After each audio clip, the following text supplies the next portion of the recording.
Kwa uchambuzi wa taarifa hizi kwa kina zaidi naungana na Ibrahim Rahbi, mchambuzi wa masuala ya kisiasa. Ibrahim. Naam, nakusikia. Tuanzie tulipoishia Ijumaa ya wiki iliyopita, kusitishwa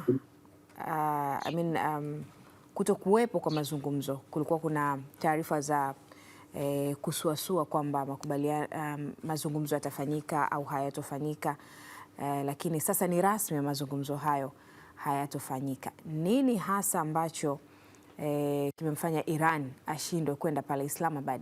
Ukizingatia kuna taarifa hapa ambayo inasema viongozi wa Iran wamekutana na viongozi wakubwa wa taifa la Pakistan. Bila shaka nilizungumza na wewe nikakwambia kitu kimoja, kuwa muda ndio jibu bora sana kuliko kitu chochote. Lakini kulikuwa kuna taarifa mbili ambazo zilikuwa zikikanganya toka siku hiyo. Kuna taarifa ambayo iliandikwa na vyombo vya habari vya Magharibi kuwa wawakilishi wa Marekani Steve na mwenzake Jared walikuwa wakielekea Pakistan kwa ajili ya mazungumzo. Lakini kulikuwa kuna taarifa ambayo iliandikwa na vyombo vya habari vya Irani wakikanusha uwepo wa mazungumzo yoyote na Marekani, lakini walikuwa wamekiri kuwa wanakwenda kwa ajili ya kuandaa mazungumzo yajayo bora.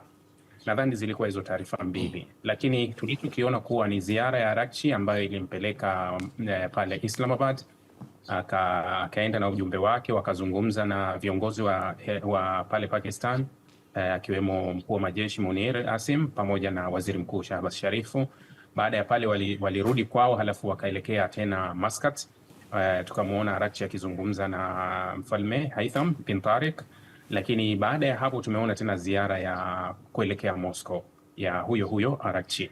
Sasa baada ya Araghchi kutoka Moscow ndio likaja tangazo la Donald Trump kuwa ameamua kuwazuia wawakilishi wake kuendelea kusafiri kwa sababu ni mbali. Akasema saa 18 kwenye ndege, lakini akasema pia Irani hawajatoa ofa yoyote ya maana nzuri, lakini vyombo vya habari kabla vya awali vya Marekani vilisema kuwa Irani imependekeza pendekezo bora zaidi. Yote hayo yametokea. Kumbuka tu nilikwambia kuwa ilikuwa ni lugha nyepesi ya kwa ajili ya kubalansi masoko tu. Hapakuwa na lugha yoyote nyingine ambayo unaweza ukakariri ukasema kuwa hii imetoka kwa nini. Ilikuwa ni lugha kwa ajili tu ya kutuliza masoko ya nishati duniani. Sasa hili lililotokea ndio linadhihirisha ukweli kuwa hapa katikati hakuna mazungumzo, kwa sababu Irani wamesisitiza mara nyingi kuwa wanahitaji mazungumzo, lakini sio ndani ya shinikizo wala ndani ya vitisho. Lakini pia moja ya sharti kubwa kabisa walioliweka katika mazungumzo ni sharti la kuondolewa kwa ile blockade ya Marekani, na wamesimamia hapo mara nyingi kuwa ni lazima iondoke. Kama itabaki kuwa pale hakutokuwa na mazungumzo. Lakini sasa ugumu wa pili unaoingia ni hiki ambacho umekisoma kwenye taarifa kuwa mashambulizi mapya Lebanon.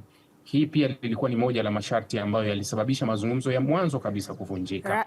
Sasa kabla hatujafika kwenye haya mashambulizi mapya ya Lebanon, unaweza pia ukatuambia hii ziara sasa ambayo anaifanya Araghchi katika mataifa haya ambayo umetutajia, pengine itakuwa ina manufaa kwa taifa la Iran kuelekea kumaliza mzozo wanaopitia dhidi ya Marekani, au tutegemee nini kutoka kwenye ziara yake? Ni ziara muhimu ya kidiplomasia. Ni kawaida kwa nchi kufanya ziara kama zile, kwa sababu hizi ni ziara ambazo wanasema zinaenda kuchora ramani ya mazungumzo yajayo. Kwa hiyo anakwenda kwa washirika ambao anawaamini, na ndio maana unaona ziara kuwa imekwenda Pakistan, ikaenda Oman, lakini anakwenda Urusi.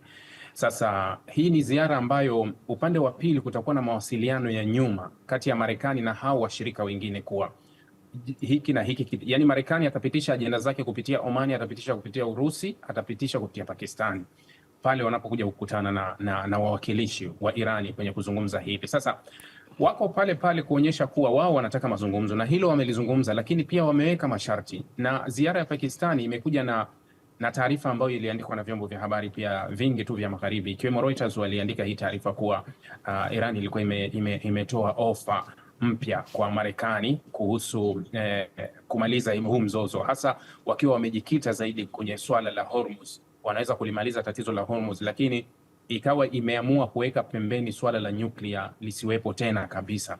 Kwa hiyo unaweza ukaona kuwa ni kama bado hawajafahamu kuwa wanataka kuzungumza au wamefikia wapi. au nini ambacho kinachotafutwa hivi sasa ukisikiliza hii habari. Sasa kadri muda unavyokwenda ni kama vile ulisoma habari kuwa zinafifia, yani zile juhudi zinazidi kufifia, kuonekana kama kuwa mbona mazungumzo kama hayaelekei au yako wapi, yanakwenda wapi, inaonekana kama hayapo. Kwa hiyo kadri muda unavyokwenda ndio tunazidi kuyaona mambo kwa jicho tofauti, na mara hii unajua kuwa hakuna shinikizo kubwa lolote, kwa sababu wakati Trump anafanya kuextend ile ceasefire au kuongeza muda wa vita, aliongeza akiwa peke yake, halafu hakutaja muda kuwa tunaweka mpaka wapi. Lakini unajua Trump ni Trump. Leo hii tunazungumza mimi na wewe, anaweza akatoka na andiko lake akatoa tena deadline kuwa nawapa saa 48 wao wameshafanya kitu fulani, kwa sababu ukweli kuwa nilikwambia, kwa hali inavyochezwa Irani wanaifurahia kwa sababu wanaipitisha dunia pamoja na wao kwenye mbigili zile, unaweza kusema kwenye ile miba migumu kabisa, wanaipitisha pamoja, kwa sababu bei ya mafuta haishuki, ni inapanda tu kila siku, inaongezeka, kwa sababu mpaka jana ilikuwa 105 kwenda 106. Maana kadri kila tunavyokuja kukutana mimi na tunazungumza, utaona tu kwa bei inabadilika, inazidi kwenda juu. Sasa huu ni mchezo na lengo kabisa la Irani kuifanya dunia ipitie wakati mgumu, ili dunia isije ikaunga mkono tena pale Irani atapokuwa anashutumiwa au anapotaka kushughulikiwa yeye. Sasa twende kwenye mashambulizi ambayo yamefanyika kule Lebanon. Israel anaonesha kitu gani kwa kufanya mashambulizi hayo ikiwa wapo katika ceasefire? Kama nilivyokuambia kipindi cha nyuma, wakati wa ile ceasefire, nilikwambia kuwa huu ugomvi ulikuwa wa watu wengine wakaenda kusuluhishwa watu wengine. Nilisema kuwa ceasefire ya Marekani ilikuwa ni maigizo.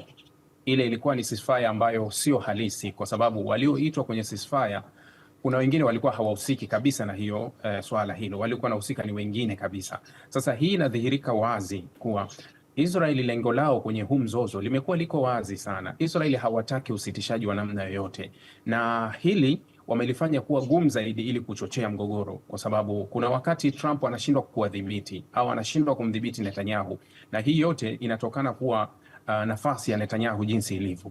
Kuna taarifa hapo umeisoma kuhusu kusamehewa na Rais Isaac Herzog kumpa msamaha Netanyahu kutokana na zile kesi zake. Sasa moja ya matatizo makubwa kabisa yanayochochea huu mgogoro pia ni hizo kesi za Netanyahu, kwa sababu hazijakaa vizuri kabisa kwa upande wake. Kwa hiyo usalama wa Netanyahu mara nyingi ni kubaki kwenye mzozo, ni kubaki kwenye vita, kwa sababu mara zote Israel jinsi imevyokuwa ikiwa kwenye vita, shughuli nyingi hasa za serikali zinasimama, zikiwemo shughuli za mahakama zinasimama kamili. Sasa na hii ni nafasi nzuri kwa Netanyahu kujinusuru ili kuendelea kuvuta muda, huku akiamini kuwa kunawezekana likafanyika lolote, kwa sababu uchaguzi wa Israeli ni kesho kutwa tu hapo mwezi wa 10.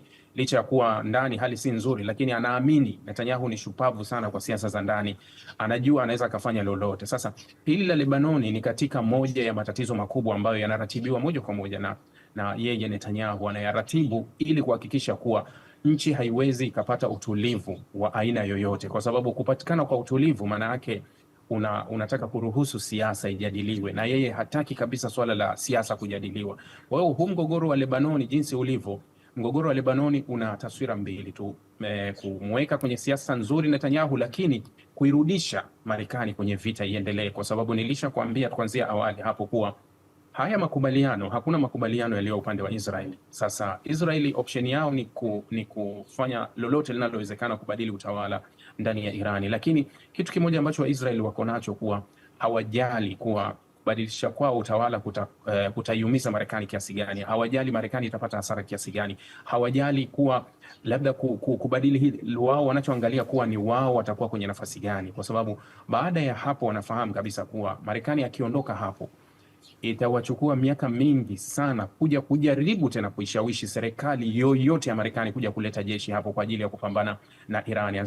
Maanake hii tu imechukua zaidi ya miaka 40, yani kuanzia viongozi wa nyuma, toka uhusiano wa mwanzo kabisa wa Israeli na Marekani, ambao unaweza kusema kuwa uhusiano wao ulishamiri baada ya kifo cha John F. Kennedy miaka ya 70, na ndio uhusiano ulishamiri zaidi. Sasa toka miaka hiyo Israel imekuwa ikijaribu kushawishi kila rais anayeingia kwa ajili ya kuishughulikia Irani, lakini hakuna rais yoyote wa Marekani aliwahi kuthubutu kujaribu kufanya hivyo isipokuwa Donald Trump. Sasa itawachukua miaka mingapi kumpata rais mwingine ambaye anaweza kuja kutekeleza misheni kama hii ngumu? Ndio maana Israeli wanaona kuondoka kwa Marekani au kuondoa vikosi vya Marekani vilivyopo Mashariki ya Kati itakuwa ni pigo sana kwao. Kwa hiyo wanaweza wakafanya kwa njia yoyote kuhakikisha kuwa wanaviingiza kwenye vita kwa namna yoyote, kama kauli ya Marco Rubio alivyoizungumza mwanzo, alivyosema kwenye vita. Kwa nini mliingia kwenye vita? Anasema kuwa tulikuwa kwenye mstari, lakini Israeli akaanzisha vita, kwa hiyo tukawa kwenye sehemu mbaya kuwa na sisi tutashambuliwa, ikabidi tuingie kwenye vita. Kwa hiyo Israeli hawawezi wakaitupa hii fursa ya kuwepo kwa Marekani hapo. Kwa vyovyote vile watachochea ili warudi tena kwenye vita, kwa sababu wanaamini nguvu ya Marekani bado haijatumika sawa sawa dhidi ya Iran, na wanaamini kuwa Marekani akitumia nguvu zaidi anaweza akafanya kile anachokibadili. Lakini Marekani yeye anatazama kwenye njia nyingi kwenye hili swala, kwa sababu uchumi wake, raia wake kulalamika, lakini uchumi wa dunia unavyoanguka na madhara makubwa sana ulimwengu unapata. Waisraeli wao hawatazami hilo, wao wanatazama kuwa sisi tutakuwa kwenye nafasi gani, haijalishi huyu anayetupigania atakufa, atabaki hai, kwa vyovyote vile baada ya kutumalizia swala la Iran sisi tutakuwa wakubwa tu, hatutakuwa na tishio jingine lolote kubwa hapo. Kwa hiyo wanaona vyovyote itavyokuwa. Pamoja na yote hayo, Ibrahim, tumeona kile ambacho kimetokea Washington DC. Ukiangazia tukio ambalo amekamatwa mtu mmoja akionekana kuwa alitaka kumpigia risasi Rais Donald Trump. Katika tukio hilo inaonyesha hali ya usalama ndani ya taifa la Marekani imeshuka kwa kiasi gani, au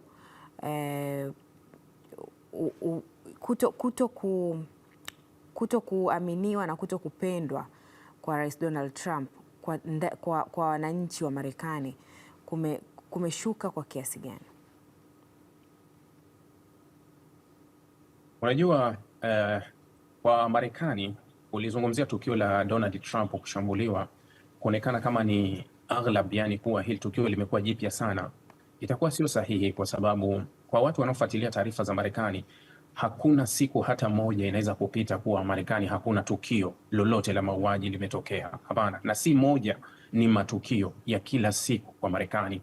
Haya ndio maisha yao kwa wao. Labda mara nyingi, unajua, hadithi huwa sio ya mbwa kumng'ata mtu, isipokuwa mtu kumng'ata mbwa. Inawezekana ikawa hivyo kwa sababu hili tukio limeelekea moja kwa moja kwa Donald Trump, lakini kumekuwa na mkanganyiko hata ndani ya Marekani. Unajua, ni chini ya miaka 2.5 Trump ananusurika mara 3 katika mashambulizi. Unakumbuka wakati wa kampeni za uchaguzi kule 2024 kule Pennsylvania alinusurika katika shambulizi ambalo lilipiga kwenye sikio na yule mtu alikamatwa.